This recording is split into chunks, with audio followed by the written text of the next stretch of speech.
Hi, I'm Rajesh Shah and I will welcome to all of you in this video lecture।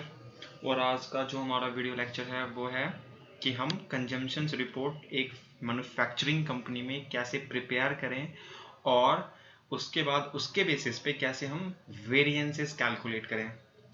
अगर आपने costing कभी पढ़ी हो और कॉस्टिंग में आपने कभी स्टैंडर्ड कॉस्टिंग पढ़ी हो तो आपको पता होगा कि स्टैंडर्ड कॉस्टिंग में कई सारे वेरिएंसेस हमें कैलकुलेट करने पड़ते हैं। मैं थोड़ा सा आपको बैकग्राउंड बता दूं कि ये यानी कि कंजम्पशन रिपोर्ट क्या है, कैसे बनती है और वेरिएंसेस क्या होता है। मैं आई होप कि आप जो है पहले स्टैंडर्ड कॉस्टिंग पढ़े हुए हो या फिर नहीं भी पढ़े हो तो भी चलो मैं आपको 2 मिनट समझा देता हूँ।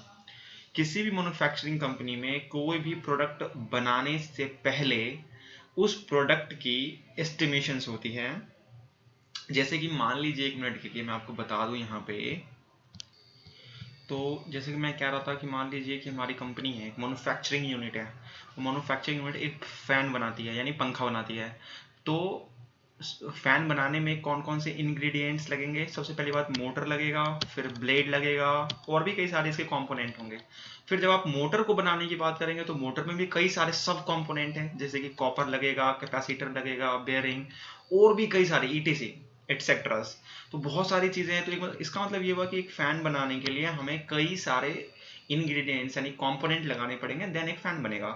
तो हमारी जो कंपनी क्या करेगी, जब फैन बनाने का ऑर्डर आएगा और एनालिसिस करेगी तो उस टाइम पे ये टारगेट रहेगा कि एक फैन बनाने में कितने 100 ग्राम कॉपर लगना है, कितना कैपेसिटर लगना है, कितना बेयरिंग लगना है। ये सारी चीजें एस्टिमेट की जाएंगी। उसको बोलते हैं हम स्टैंडर्ड एस्टिमेशंस, जिसको हम बॉम बोलते हैं, बिल ऑफ मटेरियल। और फिर एक्चुअली में कितना लगा और हमने क्या एस्टिमेशंस किया, उन दोनों के डिफरेंसेस को हम बोलते हैं वेरिएंसेस, और वही हमें कैलकुलेट करना है। चलिए ठीक है, इतनी बात तो समझ में आ गई। अब इसको थोड़ा देख लीजिए ध्यान से। मैंने ऊपर लिखा है consumption sheets and calculations of variances. एक पीरियड ले लेते हैं, क्योंकि जब भी प्रोडक्शन होगी तभी चीजें यानी कि तभी जो है कंपोनेंट की कंजम्पशन होगी और प्रोडक्ट बनेगा। ठीक है ना। तो मान लेते हैं कि 1 जनवरी 2020 से लेके 5 मार्च 2020 के बीच में हमने प्रोडक्शन किया है। एंड देन उसी के हिसाब से हमें कंजम्पशन शीट्स प्रिपेयर करना है और डिफरेंसेस यानी वेरिएंसेस कैलकुलेट करना है। देखिए यहाँ पे लिखे हमने differences between actual and standard consumptions. Standard consumptions का मतलब है एस्टिमेटेड कंजम्पशंस, हमने क्या एस्टिमेट किया था। और इसका फॉर्मूला होता है standard quantity minus actual quantity multiplied by standard rate. अब मैं बताऊंगा कि ये किस चीज का फॉर्मूला है।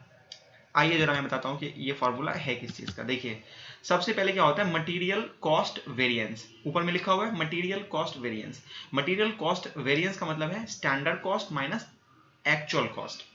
स्टैंडर्ड कॉस्ट मतलब एस्टिमेशन हो गया और एक्चुअल कॉस्ट मतलब एक्चुअली में कॉस्ट कितना इनकर हुआ।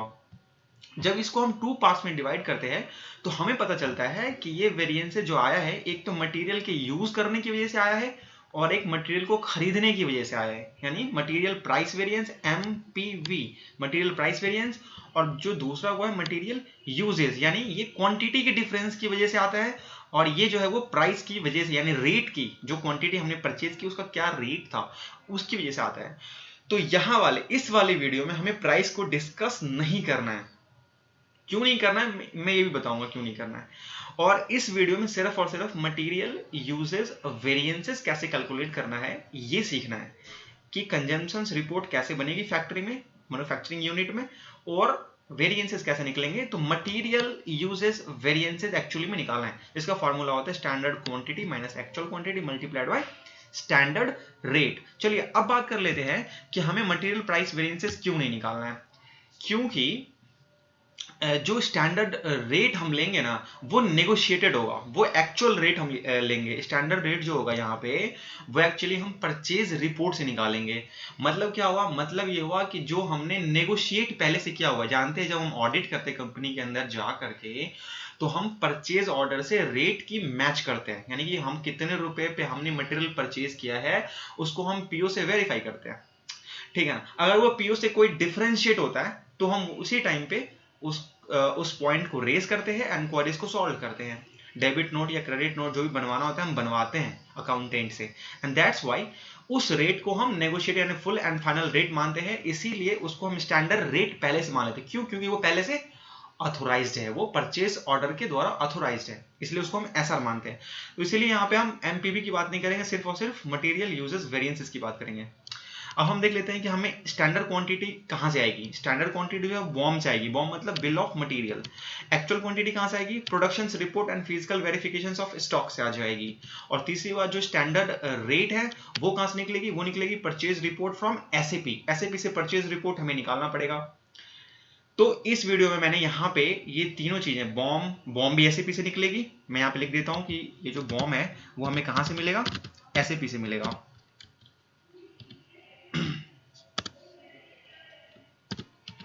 ठीक है। और जो प्रोडक्शन रिपोर्ट है ये हमें प्रोडक्शन मैनेजर देगा।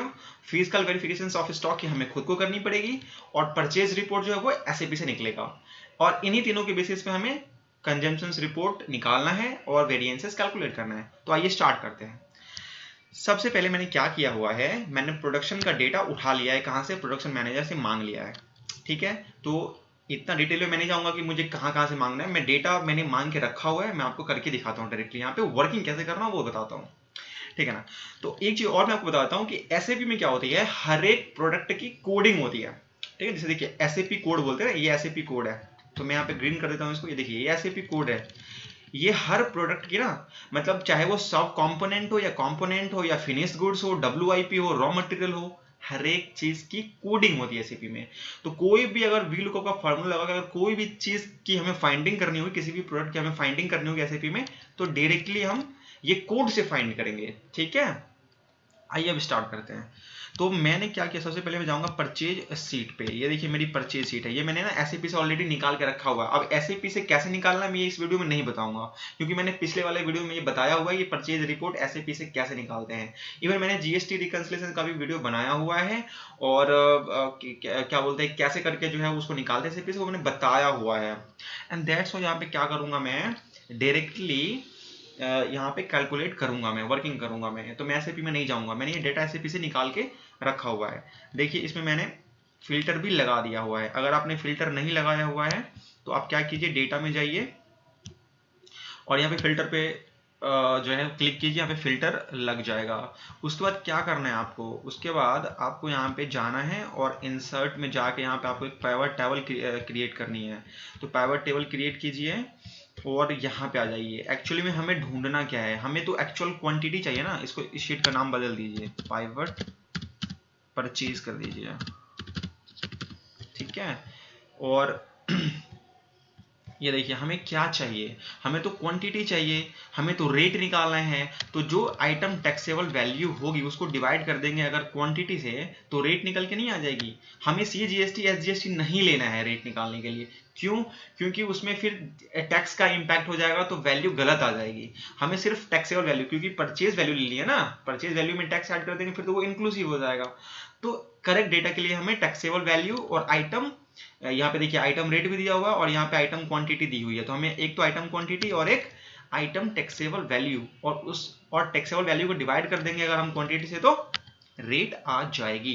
तो आइए पाइवट परचेज में जाते हैं और यहाँ से हम क्या करते हैं, पहले कोड, जो प्रोडक्ट के कोड है ना, पहले उसको सिलेक्ट करते हैं। तो यहाँ पे आइटम कोड होगा, आइटम कोड। ये देखिए आइटम कोड को आप यहाँ पे लेके आ जाइए रो लेवल में, और उसके बाद आप यहाँ से क्या बोलते हैं, ये रहा आपका आइटम क्वांटिटी।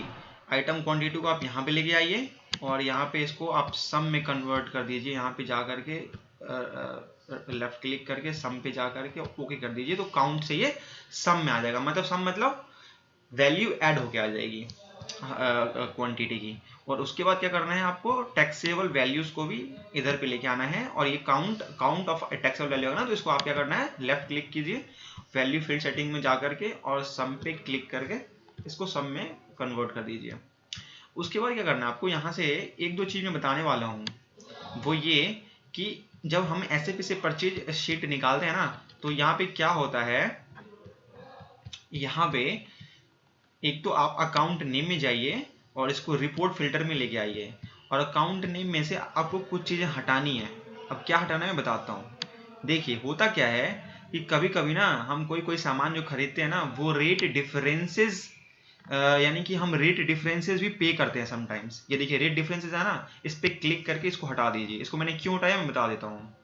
इसको इसीलिए हटा दिया रेट डिफरेंसेस को, क्योंकि समटाइम्स क्या होता है कि हम 100 क्वांटिटी परचेज करते हैं, फॉर एग्जांपल 100 क्वांटिटी परचेज करते हैं, तो उसके रेट जो होते हैं वो स्टॉक एक्सचेंज के हिसाब से, जो मल्टी कमोडिटी एक्सचेंज होती है ना, उसके हिसाब से हम अपने कस्टमर से या अपने डीलर से डिसाइड करते हैं। यानी उसके बेसिस पे हम नेगोशिएशंस करते हैं कि आज अगर मान लीजिए उसकी रेट, कॉपर की रेट या बेरिंग की रेट, कैपेसिटर की रेट या किसी प्रोडक्ट की रेट आज मान लीजिए कि 100 है, तो कल की डेट में अगर वो स्टॉक एक्सचेंज के हिसाब से, जो मल्टी कमोडिटी एक्सचेंज है उसके हिसाब से 102 हो गई, तो हमारा पहले से ये नेगोशिएटेड होता है कि इसको हम 102 रुपये पे करेंगे।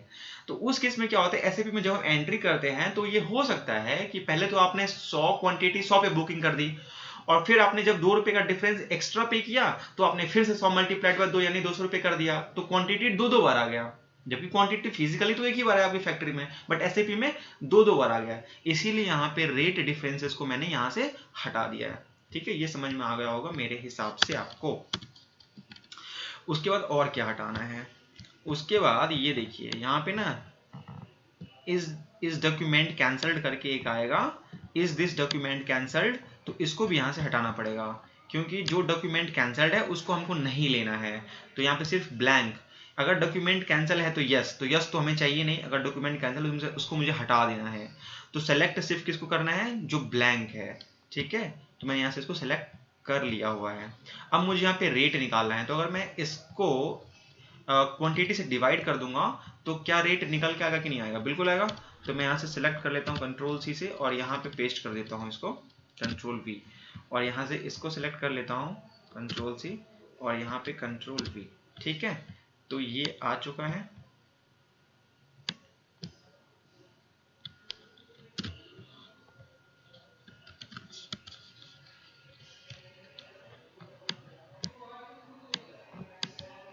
और मैं यहाँ पे लिख देता हूँ क्या कि rate is equal to this divided by quantity. ठीक है, अब देखिए रेट निकल के आ गई। ठीक है, अब ड्रैग कर देते इसको नीचे तक। अब ये हमारे लिए हो जाएगा स्टैंडर्ड रेट। अगर आप चाहें तो इसको लिख भी सकते हैं यहाँ पे, स्टैंडर्ड रेट, स्टैंडर्ड रेट। ठीक है, ये मेरे लिए स्टैंडर्ड रेट हो गया। चलिए अब हम बात करते हैं यहाँ पे बॉम की। देखिए एक चीज मैं आपको बताना भूल गया हूँ, सबसे पहले स्टार्टिंग में जब मैंने ये कहा था कि हमने फैन बनाया है, तो अब जो मैं यहाँ पे कंजम्पशन रिपोर्ट बनाने जा रहा हूँ ना, वो मैं बनाने जा रहा हूँ कैपेसिटर और बेयरिंग की। ठीक है, मतलब मैं जो कंजम्पशन रिपोर्ट तैयार करूंगा, वैसे तो देखिए हर कंपोनेंट का बनाना पड़ेगा, लेकिन चूंकि इस वीडियो में सीखने जा रहे हैं तो सिर्फ दो को उठाते हैं, एक कैपेसिटर को और एक बेयरिंग को, क्योंकि इसका डेटा मेरे पास अवेलेबल है। तो इसका बना के देखते हैं कि एक फैन में कितना कैपेसिटर और कितना बेयरिंग लगना चाहिए था क्वांटिटी और उसके रेट के हिसाब से, और एक्चुअली में कितना लगा, और फिर वेरिएंसेस निकालना है। ठीक है, तो इन दोनों को हम उठाते हैं। चलिए अब हम आते हैं, कहाँ पे, बॉम पे। ये बॉम है, बॉम का मतलब होता है एस्टिमेटेड, कि कंपनी ने पहले से प्रोडक्ट बनाने से पहले जो एस्टिमेशंस की थी, एनालिसिस करके एस्टिमेशंस बनाया था उसके हिसाब से। तो ये देखिए ये मेरा बॉम है। ठीक है, अब मैं क्या करूंगा, कि यहाँ पे ये देखिए जैसे कि एक सीलिंग फैन है, देखिए येलो कलर में सीलिंग फैन दिख रहा है ना, ये सीलिंग फैन येलो कलर में, उसमें उसका पूरा एनालिसिस है, उसका पूरा टॉप टू बॉटम है कि उसको एक पैक्ड मोटर चाहिए, फिर उसमें एक मोटर लगेगा, फिर उसमें उसके नीचे जो कोवर्ट पेंट, फिर टॉप कवर, फिर पावर ग्रेंड, केमिकल फलाना दिमागा, बहुत सारी चीजें हैं, ये सारी एक फैन, एक सीलिंग फैन में लगेंगी, उसका एक बॉम है। यानी प्रोडक्ट ऊपर में है, ये देखिए ये प्रोडक्ट है, सीलिंग फैन एक प्रोडक्ट है, येलो कलर में जो है ये प्रोडक्ट है, और इसके नीचे पूरी उसकी कंपोनेंट है, डिटेल्ड है। तो इसके हिसाब से सारी बॉम, यानी कि कम से कम 50-100 बॉम है हमारे पास, क्योंकि अगर हमारे पास 50 प्रोडक्ट है तो 50 बॉम होंगे हमारे पास उसके हिसाब से। तो अब आइए यहाँ पे करना क्या है, एक्चुअली में यहाँ पे आपको करना क्या है, आपको सबसे पहले यहाँ पे ये फाइंड करना है कि यहाँ पे सबसे पहले ये फाइंड करना है कि एक्चुअली में इस पीरियड में जो प्रोडक्शन हुआ है, अगर आप उसको इस बॉम्ब के कंपोनेंट से मल्टीप्लाई कर देंगे तो स्टैंडर्ड क्वांटिटी आ जाएगी हमारे पास। तो चलिए फाइंड करते हैं। ये देखिए सबसे पहले मैं आता हूँ प्रोडक्शंस में देखिए टोटल हमारे पास प्रोडक्शंस में अवेलेबल है कि ये देखिए 1 जनवरी से लेके 31 जनवरी, और 1 फरवरी से 29 फरवरी, और 1 मार्च से 5 मार्च। तो हम 1 जनवरी से 5 मार्च तक का प्रोडक्शंस का हमने बात किया हुआ है, और उसके हिसाब से हम बना रहे हैं कंजम्पशन शीट्स। तो हमें इन तीनों को टोटल करके हमने यहाँ पे ले लिया है, ठीक है ना। तो अब इसको हमको वहां पे लेके जाना है, कहाँ पे लेके जाना है, बॉम्ब में लेके जाना है। तो यहाँ पे आप इक्वल टू वी लुकअप, और करना क्या है, मैंने पहले कहा था कि हर चीज को हमको कोड से फाइंड करना है। तो कोड का हमने यहाँ पे रेफरेंस दे दिया, और फिर चले गए प्रोडक्शंस में, और यहाँ पे हमने कोड का रेफरेंस दिया। फिर 1 2 3 4 5 6 1 2 3 4 5 6 7, तो 7, फिर कॉमा 7 नंबर पे है ना हमारा टोटल का कॉलम, और 0। तो ये आ गया हमारे पास, क्या आ गया, ये आ गया हमारे पास यहाँ पे कि एक सीलिंग फैन बनाने में एक सीलिंग फैन जो है, जो हमारा प्रोडक्ट है, वो 1547 सीलिंग फैन बनी है, किसमें, 1 जनवरी से 5 मार्च के बीच में। तो ये हमारे पास क्वांटिटी आ गई है। तो अब इसका हमें स्टैंडर्ड वो निकालना है कंपोनेंट के हिसाब से। तो हम क्या करेंगे, तो इक्वल टू और दिस, और इसको यहां से फ्रीज कर देते हैं F4 से, और मल्टीप्लाइड बाय ये क्वांटिटी आ गई D3, ठीक है, और दिस, और यहां से इसको ड्रैग करके नीचे तक लेके आ जाएंगे। अच्छा, ये बॉम्ब जो है ना, ये आपको SAP से मिलेगा, ठीक है, क्योंकि ये बॉम्ब जो मैंने निकाला है वो SAP से निकाला। क्योंकि देखिए यहाँ पे अगर SAP से निकाल के बताता तो बहुत टाइम लगता है इस वीडियो में, इसलिए मैंने ये सब पहले करके रख लिया हुआ है। सिर्फ यहाँ पे मैं वर्किंग करके दिखा रहा हूँ, ठीक है ना। अब इसी हिसाब से मेरे पास दूसरा बॉम्ब है, ये वाला बॉम्ब है, तो इसको भी ऐसे ही करना है। तो मैं क्या करूंगा, अब इसको मैं थोड़ा फ्रीज कर दूंगा। यहाँ पे इसको मैं F4 से फ्रीज कर दूंगा, ठीक है, और कंट्रोल C से इसको डायरेक्टली यहाँ पे लेके आ जाऊंगा। मुझे दोबारा रेफरेंस देने की जरूरत है नहीं, इसी से हो जाएगा। Control V, sorry,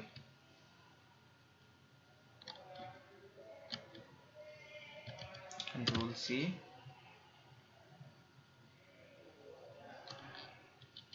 control V, ठीक है। और सिमिलरली इसी तरीके से दिस, इसको फ्रीज करो F4 से, और मल्टीप्लाइड दिस D114, और इसको फिर ड्रैग कर दो नीचे तक। इसी तरह से आपको पूरे बॉम्ब को बनाना है, ठीक है। तो मैं क्या करता हूं, अपने सारे बॉम्ब को बना लेता हूं मैं इसी तरीके से, फिर मैं आपको बताता हूं आगे क्या करना है। तो मैंने बॉम्ब को प्रिपेयर कर लिया है, ठीक है। अब हमारे पास बॉम्ब का डेटा तैयार है, यानी एस्टिमेटेड क्वांटिटी तैयार है। अब हमें क्या करना है, अब हमें यहाँ पे पाइवट बॉम्ब तैयार करनी है। ये तो हमने बॉम्ब तैयार कर लिया, अब हमें यहाँ पे पाइवट टेबल क्रिएट करना है, इसलिए हम पूरे को सिलेक्ट कर लेंगे, और इंसर्ट पे जाके यहाँ पे एक पाइवट टेबल क्रिएट करेंगे, ठीक है। और सबसे पहले इस शीट का नाम रख देंगे यहाँ पे pivot sheet, sorry pivot bomb रख देते हैं, पाइवट बॉम्ब, ठीक है। अब यहाँ पे क्या क्या उठाना है, यहाँ से पहली बात तो ये कि हमें यहाँ से जो है वो क्वांटिटी उठानी है, बट क्वांटिटी उठाने से पहले जो है हमें क्या करना पड़ेगा, आइटम उठाना पड़ेगा, ताकि यहाँ पे क्या हो, इसके कोड आ जाए। आइटम से हमारे पास कोड आ गया। देखिए कोड इज वेरी इंपॉर्टेंट, बिना कोड के तो हम कभी फॉर्मूला लगा ही नहीं सकते, क्योंकि हर चीज के एसएपी में कोडिंग होती है, और डेटा जो हमने एसएपी से उठाया है वो कोडिंग के हिसाब से है। तो ये हो गया। उसके बाद यहाँ पे हमें क्या करना है, क्वांटिटी। अच्छा, फाइनल क्वांटिटी क्यों, क्योंकि हमने देखिए बॉम्ब में देखिए हमें तो ये चाहिए ना फाइनल क्वांटिटी, दिस इज ना, इसके हिसाब से हमने कंपोनेंट तैयार करी है ना। तो हमें क्या चाहिए, फाइनल क्वांटिटी। तो यहाँ से हम उठाएंगे फाइनल क्वांटिटी, और इसको लेके जाएंगे इसमें, और फिर इसको भी सम में लेके जाएंगे। यहाँ से हम सम में कन्वर्ट कर देंगे, चूंकि ये काउंट में आया ना ऑटोमेटिकली, सम में कर दिया। अच्छा, और फिर ये आइटम डिस्क्रिप्शंस को यहाँ पे लेके आएंगे रिपोर्ट्स में, और वेयर हाउस को भी रिपोर्ट्स में लेके आएंगे। अगर मुझे कुछ चेंज करना होगा इसमें, तो मैं इसको यहाँ पे चेंज भी कर सकता हूँ, ठीक है, ऑल में जाके। तो खैर अभी मुझे चेंज नहीं करना है, मुझे ऑल ही रखना है, warehouses and item descriptions, इसलिए मैं चेंज नहीं करूँगा। तो ये हो गया।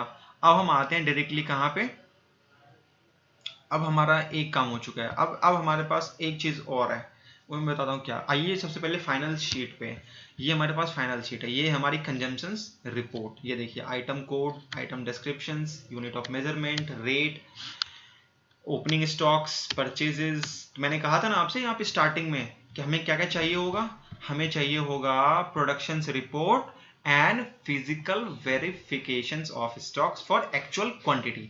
तो प्रोडक्शंस रिपोर्ट तुम्हारे पास अवेलेबल है, यहाँ से मैंने बॉम्ब का रेफरेंस दे ही दिया, लेकिन चूंकि फाइनल शीट प्रिपेयर करना है तो हमें और क्या चाहिए होगा, फिजिकल वेरिफिकेशंस ऑफ स्टॉक। किस दिन का, 5 मार्च तक का, ठीक है ना। तो ये देखिए मेरे पास मैंने फिजिकल जो फैन की स्टॉक है स्टोर की, वो मैंने फिजिकल वेरिफिकेशंस किया हुआ है, तो मेरे पास अवेलेबल है, ठीक है।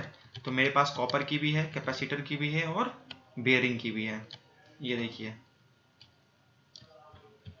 बेयरिंग, यहाँ पे कैपेसिटर और उसके नीचे कॉपर। तो चूंकि मैं सिर्फ 2 को ले रहा हूँ यहाँ पे, कैपेसिटर और बेयरिंग के बना रहा हूँ प्रोडक्शन कंजम्पशन रिपोर्ट, तो मैं सिर्फ 2 की बात करूंगा। तो मैंने क्या किया, देखिए ये अगर आपको नहीं समझ में आ रहा हो कि ये क्या बोलते हैं, जैसे फिजिकल वेरिफिकेशंस के बाद स्टॉक शीट कैसे तैयार करते हैं, तो उसके लिए मैं एक सेपरेट वीडियो अलग से बना दूंगा कि क्या बोलते हैं स्टॉक शीट कैसे तैयार करनी है after physical verifications of stock, ठीक है ना। इन्वेंट्री शीट कैसे प्रिपेयर करनी है फॉर ऑडिटिंग के पर्पज से। लेकिन चूंकि मैं यहाँ पे कंजम्पशन रिपोर्ट बना रहा हूँ जो कि उसके एक लेवल ऊपर का है, तो मैं यहाँ पे ये तैयार करना नहीं सिखाऊंगा यहाँ पे कि फैन का सॉरी स्टॉक का जो है वो फिजिकल वेरिफिकेशन के बाद कैसे तैयार करना है, ठीक है ना। अभी सिर्फ कंजम्पशन की बात करते हैं। तो यहाँ पे हमें चाहिए होगी कंजम्पशन रिपोर्ट तैयार करने में सबसे पहले रेट, ठीक है। तो आइए सबसे पहले रेट की बात कर लेते हैं। तो रेट कहाँ से आएगा, अभी हमने तैयार किया यहाँ पे, पहले चलिए वी लुकअप का फॉर्मूला लगाइए और यहाँ से कोडिंग जो है वो इसका दे दीजिए, कॉमा, और आ जाइए आप कहाँ पे, परचेज पाइवट में, और हमने रेफरेंस दिया यहाँ से 2 3 4 5 6 7 7 नंबर पे हमने स्टैंडर्ड रेट, ये स्टैंडर्ड रेट हमें चाहिए ना, रेट चाहिए ना हमें यहाँ पे, तो ये स्टैंडर्ड रेट हो गया हमारे पास। तो 7 नंबर पे कॉमा 7 कॉमा 0, तो ये डेट आ गया, ठीक है। और इसके हिसाब से फिर हम यहाँ पे इसको ड्रैग कर देंगे, ठीक है। फिर सिमिलरली हम इसी तरीके से कैपेसिटर का भी करेंगे। तो equal to V lookup, code का रेफरेंस दे दो और फिर चले जाओ आप कहाँ पे, परचेज पाइवट में, और फिर यहाँ से आप रेफरेंस दे दो और 7 नंबर पे रेट हमारे पास अवेलेबल है, तो हमने रेट का रेफरेंस जो है यहाँ से दे दिया, ठीक है। तो हमारे पास रेट तो आ चुका। अब हम बात करते हैं ओपनिंग स्टॉक की। तो ओपनिंग स्टॉक, अब सबसे पहले ये समझना है कि एक्चुअल कंजम्पशन से निकलेगा कैसे, ठीक है ना। तो भैया ऐसा है कि अगर आपके पास ओपनिंग डेटा होगा, फिर आपके पास क्लोजिंग डेटा होगा, फिर आपके पास परचेज होगा, तो क्या आप कंजम्पशन निकाल सकते हो कि नहीं निकाल सकते हो, जरा सोच के देखो कंजम्पशन कैसे निकलेगी। Opening plus purchase minus closing. सोचिए आपने 100 क्वांटिटी आपकी ओपनिंग थी, 100 क्वांटिटी आपने परचेज करी और 50 क्वांटिटी क्लोजिंग बची आपके इन्वेंट्री में, तो मतलब बाकी जो हुआ वो क्या हुआ, कंज्यूम हो चुका। बाकी जो गया वो कहाँ गया, कंजम्पशन हो गया ना भाई। तो इसीलिए कंजम्पशन का ये फॉर्मूला यहाँ पे अप्लाई करते हैं। इसलिए हमें ओपनिंग और क्लोजिंग इन्वेंट्री चाहिए होती है। तो जिस पीरियड का हम बना रहे होते हैं उसका ओपनिंग और क्लोजिंग हमको चाहिए होता है। तो सबसे पहले मैंने यहाँ पे कहा था आपको कि हम कंजम्पशन रिपोर्ट जो बना रहे हैं वो 1 जनवरी 2020 से 5 मार्च का बना रहे हैं। मतलब 1 जनवरी की हमें ओपनिंग चाहिए होगी और 5 मार्च की हमें क्लोजिंग चाहिए होगी इन्वेंट्री की, जो हमें कैसे मिला है, फिजिकल वेरिफिकेशन का स्टॉक का हमने फिजिकल वेरिफिकेशन किया एक्चुअली में 1 जनवरी को भी और 5 मार्च को भी, तो हमें ओपनिंग और क्लोजिंग मिला हुआ है, ठीक है ना। अब हम बात करते हैं यहाँ पे फाइनल शीट पे, ठीक है। यहाँ पे ओपनिंग स्टॉक का रेफरेंस देते हैं इक्वल टू वी लुकअप, और एक चीज तो मैं बता दूं आपको कि बिना कोड के तो कुछ भी नहीं होने वाला है, क्योंकि हर चीज हर फार्मूला कोड पे अप्लाई होगा। अब हम जाते हैं कहाँ पे, फिजिकल स्टॉक पे, ठीक है। तो कोड यहाँ से दे देते हैं उसकी, सॉरी 1 मिनट के लिए, किसका हम देख रहे हैं, ये बेयरिंग का है, तो बेयरिंग का, ठीक है। तो बेयरिंग ये रहा, तो इसका कोड का हमने रेफरेंस दे दिया। और कितने नंबर पे जो है सो ओपनिंग हमारे पास अवेलेबल है, 1 2 3 4 नंबर पे, तो कॉमा 4 कॉमा 0, देखिए ना 4 नंबर पे है ना ओपनिंग हमारे पास, ये रहा 1 जनवरी 2020 को ओपनिंग है ना हमारे पास, ठीक है। तो ये आ गई ओपनिंग, और इसको फिर ड्रैग करके यहाँ तक हम नीचे लेके आ गए। इसी हिसाब से इसका भी कर देना है opening equal to V lookup और कोड का रेफरेंस दिया और चले गए हम फिजिकल कैपेसिटर के कोड पे। यहाँ से हमने कोड लगा दिया, 2 3 4 नंबर पे स्टॉक है, 0 ये आ गया, ड्रैग करके इसको लेके आ गए। अब हमें क्लोजिंग भी चाहिए होगा, परचेज भी चाहिए होगा, तो सबसे पहले हम क्लोजिंग निपटा देते हैं यहाँ पे, ठीक है। तो क्लोजिंग जो है वो यहाँ पे चाहिए हमें, क्लोजिंग यहाँ पे चाहिए, ठीक है। तो पहले बेयरिंग का उठा लेते हैं, फिर कैपेसिटर का। तो ये रही हमारे पास closing equal to V lookup और कोड का रेफरेंस दे दो, कॉमा, और चले जाए हम फिजिकल इन्वेंट्री की शीट पे और बेयरिंग के कोड है ना, 1 2 3 4 5 6 7 8 9 10 11 12 13 14 15 16 नंबर पे जो है हमारे पास 0, ये देखिए 16 नंबर पे हमारे पास total physical stock at 6 March 2020 available है, ठीक है। तो हमने क्लोजिंग का भी रेफरेंस दे दिया, ये हो गया। अब हमें क्या चाहिए, परचेज की क्वांटिटी चाहिए, ठीक है ना। तो ये कहाँ से आएगा, ये आ जाएगा कहाँ से, ये आ जाएगा आपके परचेज शीट से, पाइवट शीट से, ठीक है।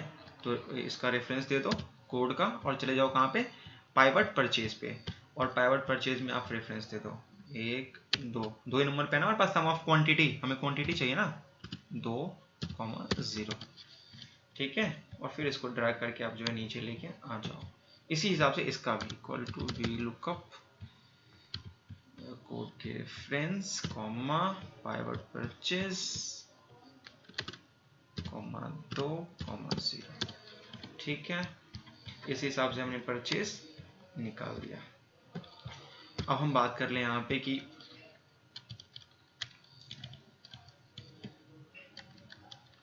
परचेज अमाउंट कैसे निकलेगा, equal to purchase quantity multiplied by purchase rate, ठीक है। तो परचेज अमाउंट आ चुका है, ठीक है। कंट्रोल सी,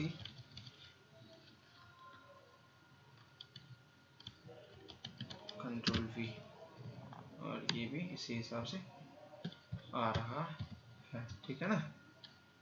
ओके, तो परचेज अमाउंट आ गया। अब हमारे पास कंजम्पशंस क्वांटिटी आ जाएगी, equal to opening plus purchase minus closing, ठीक है। क्वांटिटी, परचेज अमाउंट नहीं, अभी हम क्वांटिटी की बात कर रहे हैं, इसलिए हमने क्वांटिटी का रेफरेंस दिया है। ये देखिए ना, ओपनिंग हमारे पास है, प्लस परचेज आ गया क्वांटिटी में, और माइनस क्लोजिंग, ठीक है, क्वांटिटी में आ गया। ड्रैग करो इसको, कंट्रोल सी, और यहाँ पे भी कंट्रोल वी। एक सेकेंड, अच्छा यहाँ पे मैंने क्लोजिंग तो लिया ही नहीं ना, ये मुझे क्लोजिंग में लेना पड़ेगा यहाँ पे। तो यहाँ पे मैंने शायद रेफरेंस नहीं दिया क्लोजिंग का, तो क्लोजिंग का रेफरेंस देते हैं, equal to V lookup code, comma, physical stock capacitor code, 16 number पे होगा,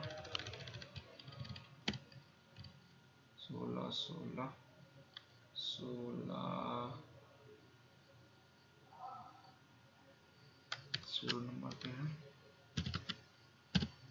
0, ठीक है। ये भी आ चुका है,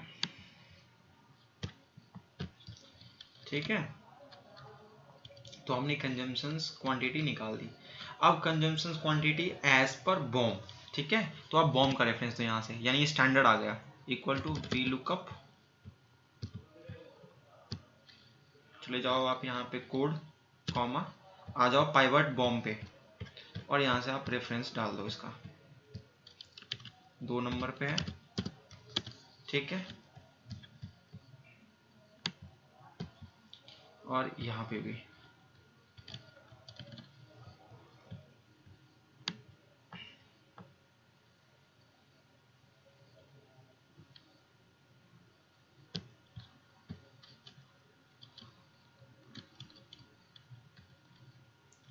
ठीक है, इक्वल टू वी लुकअप और आप रेफरेंस डाल दो कोड के कॉमा और आ जाओ पाइवट बॉम्ब पे और यहाँ से आप रेफरेंस डाल दो 1-2 नंबर पे कॉमा 0 करके। ठीक है, तो क्या होगा, अच्छा यहाँ पे नॉट एप्लीकेबल आ रहा है जहाँ पे, तो इसको हटाने के लिए यहाँ पे हम इफ एरर का फॉर्मूला लगा देंगे, तो अपने आप ही जो है वो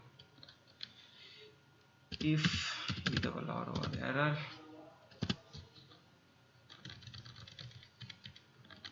कॉमा 0 और यहाँ से इसको एक बार ड्रैग कर देंगे। ठीक है, चलिए, तो अब अगर हमें निकालना है डिफरेंस इन क्वांटिटी, तो पहले तो डिफरेंस इन क्वांटिटी निकाल लेते हैं। तो इक्वल टू और कंजम्पशंस जो है वो एज पर बॉम जो आया है वो आया है this minus as per actual this. तो ये क्या हो गया भाई, ये हो गया स्टैंडर्ड क्वांटिटी, ये हो गया standard quantity as per BOM, ये हो गई actual quantity, standard quantity minus actual quantity. अभी क्वांटिटी का डिफरेंस आया, अब मल्टीप्लाइड बाय स्टैंडर्ड रेट करेंगे। तो मैं यहाँ पे लिख सकता हूँ, अगर आप कहेंगे 1 मिनट के लिए, तो मैं यहाँ पे लिख के बता दूंगा कि ये क्या है, स्टैंडर्ड क्वांटिटी। ठीक है, उल्टा लिख दिया मैंने शायद, ये एक्चुअल क्वांटिटी है, सॉरी, एक्चुअल क्वांटिटी और ये है स्टैंडर्ड क्वांटिटी। ठीक है, स्टैंडर्ड क्वांटिटी। ठीक है, तो डिफरेंस जो निकाला अभी हमने वो standard quantity minus actual quantity. ठीक है, कंट्रोल सी कंट्रोल वी, तो standard quantity minus actual quantity, ये देखिए यहाँ पे माइनस में आ रहा है, प्लस में भी आ रहा है डिफरेंस। ठीक है, तो डिफरेंस आ गया ना। ठीक है, ये पॉजिटिव डिफरेंस आया है और यहाँ पे 1256 माइनस में नेगेटिव डिफरेंस है, ये क्वांटिटी का डिफरेंस है। अब हमें स्टैंडर्ड रेट से मल्टीप्लाई करना पड़ेगा। ठीक है, तो अब क्या करेंगे, दोनों के कंजम्पशंस को स्टैंडर्ड रेट से मल्टीप्लाई कर देंगे, तो इक्वल टू और एक्चुअल क्वांटिटी वाला multiplied by standard rate. Standard rate कहाँ गया, ये रहा स्टैंडर्ड रेट दिस। ठीक है, इसको भी यहाँ से कर दो, कंट्रोल सी कंट्रोल वी। ठीक है,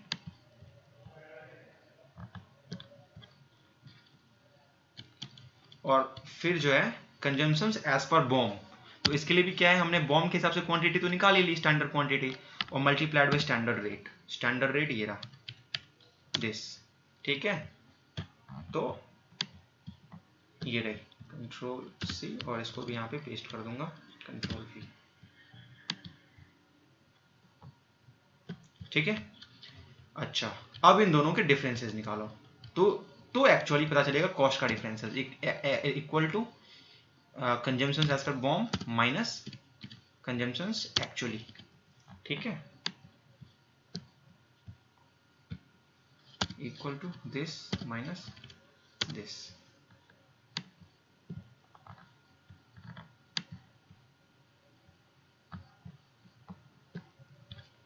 ठीक है, तो ये आ गया ये डिफरेंसेस। अब एक्चुअली में हम नेट लगा सकते हैं, कैसे, ऐसे करके इक्वल टू सम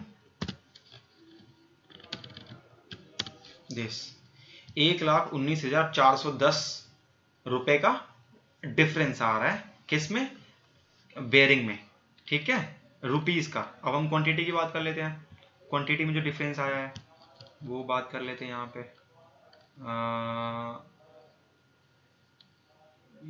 ये रही क्वांटिटी है ना,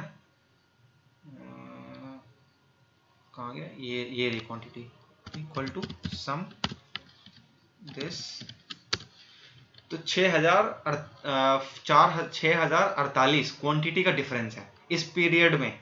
ठीक है ना, मतलब ये एस्टिमेशन यानी एस्टिमेटेड ज्यादा है, एक्चुअली में कम यूज हुआ है और स्टैंडर्ड के हिसाब से ज्यादा। तो ये डिफरेंसेस पता लगाना पड़ेगा कि ये डिफरेंसेस क्यों आ रहा है, इतना ज्यादा यूज कैसे हो, इतना ज्यादा हमने बॉम्ब में कैसे बना दिया।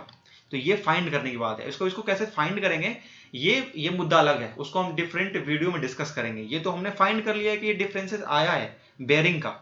अब हम कैपेसिटर का देखते हैं। इक्वल टू सम।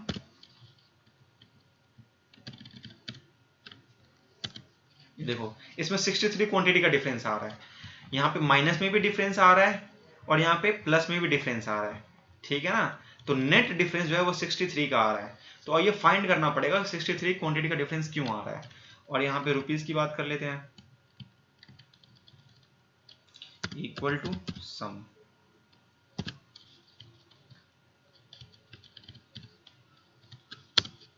₹12,229 का डिफरेंस आ रहा है कैपेसिटर में। तो जो कैपेसिटर हमने पंखे बनाने में लगाए इस महीने, उसमें इतने का डिफरेंसेस आ रहा है। चलिए ये हो गया वेरिएंसेस, हमने वेरिएंसेस कैलकुलेट कर लिया है। अब इसको फाइंड आउट कैसे करना है ये डिस्कस डिफरेंट वीडियो में करेंगे। और दूसरी बात, जो मैंने इन्वेंट्री शीट प्रिपेयर की थी आफ्टर फिजिकल वेरिफिकेशन, उसका भी एक डिफरेंट वीडियो बनाएंगे, ठीक है। तो thank you all of you and bye and take care.